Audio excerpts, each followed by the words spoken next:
오늘의 힘이 되는 예배 오신 여러분 환영하고 축복합니다. 하나님께서 오늘도 우리에게 회심 주실 줄로 믿습니다. 우리가 흔히 연산군 하면 이 조선의 최악의 폭군으로 생각하는 경우가 있습니다. 그러나 처음부터 연산군이 폭군은 아니었습니다. 조선 왕조 실록을 보면 이 연산군이 즉위 4년 동안, 처음 4년 동안은 그래도 선왕과 같은 일들을 많이 했다고 기록하고 있습니다. 감세하고 그리고 불필요한 관직들을 없애고 그리고 형벌을 감면하는 등 긍정적인 일들을 많이 했어요. 그래서 처음 4년까지는 잘 했습니다. 그러나 1504년 이 갑자사화가 일어나죠. 연산군이 자기 어머니가 어떻게 죽게 됐는지 그 비밀을 알게 됩니다.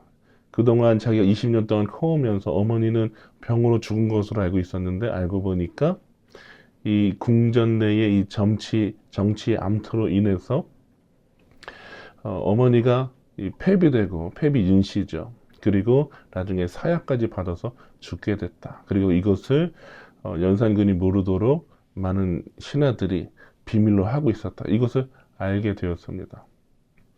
그래서 연산군 일기에 보면은 그날 군이 대노하여 그날 밤 칼을 휘둘렀다 이런 기록이 있는데 그날부터 연산군은 폭군이 된 것입니다. 이 상처와 분노에 휩싸인 채 그래서 향락, 심취하고 그리고 권력을 휘두르는 그런 우리가 아는 그런 폭군이 된 것이죠.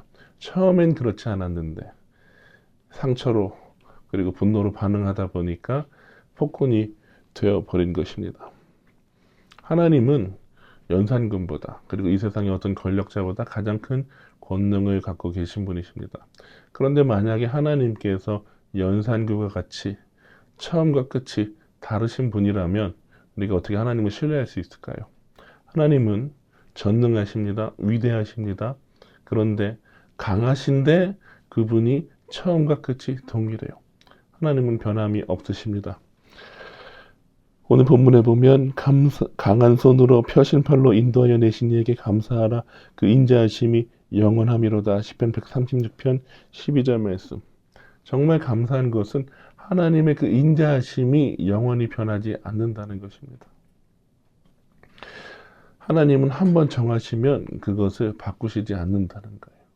그래서 아브라함에게 하신 그 언약을 지금까지 지켜오시는 것이 바로 하나님의 인자하심, 하나님의 사랑입니다.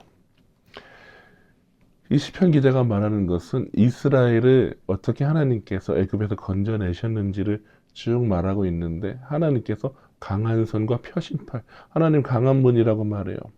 그런데 그분의 그 인자하심이 영원하다. 그래서 감사해야 된다라고 말하고 있습니다. 이스라엘이 하나님의 완전한 은혜로 출애굽했어요. 자기가 잘해서 출애굽한 것이 아니라 능력이 있어서 독립해서 독립운동에서 나온 것이 아니라 하나님께서 10가지 재앙으로 애굽의 장자까지 치시면서 나오게 해주셨어요. 그런데 홍해 만나니까 어떻게 합니까? 거기서 원망하고 또 불평하게 되죠. 그런데 하나님께서 그런 이스라엘을 내치지 않으시고 다시 그럼 니네 애굽으로 들어가라 말하지 않으시고 홍해를 열어주시고 길을 내주셔서 인도해 주십니다. 그뿐만 아니라 광야 생활에서 먹을 것이 없다, 마실 것이 없다, 얼마나 이스라엘이 자주 불평합니까? 그런데 하나님께서 그 불평을 들으시고 어떻게 하십니까?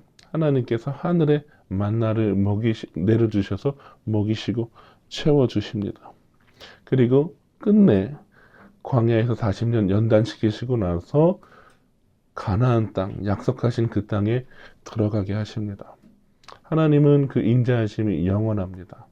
그래서 그 인자하심이 영원하기 때문에 이스라엘에게만 해당되는 그 인자하심이 아니라 오늘 2025년 11월을 살아가고 있는 우리에게도 그 인자하심이 영원합니다. 우리는 그 인자하심, 하나님의 그 변함없는 사랑과 은혜를 힘입어 살아가고 있는 것입니다. 그러므로 오늘 하루 살아갈 때 영원히 우리에게 인자하신 하나님께 감사하는 하루가 되시기를 주님의 이름으로 축원합니다. 아침에 주의 인자하심을 나타내시며 밤마다 주의 성실하심은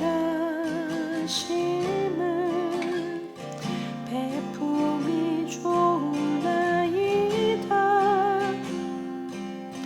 여호와께 감사하며 주의 이름을 찬양. 여호와께 감사하며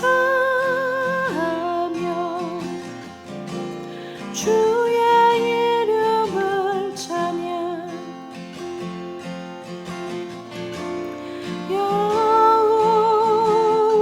여호와여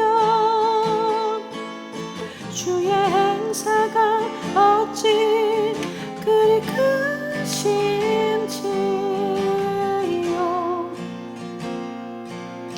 주의 생각이 심히 깊으시나이다.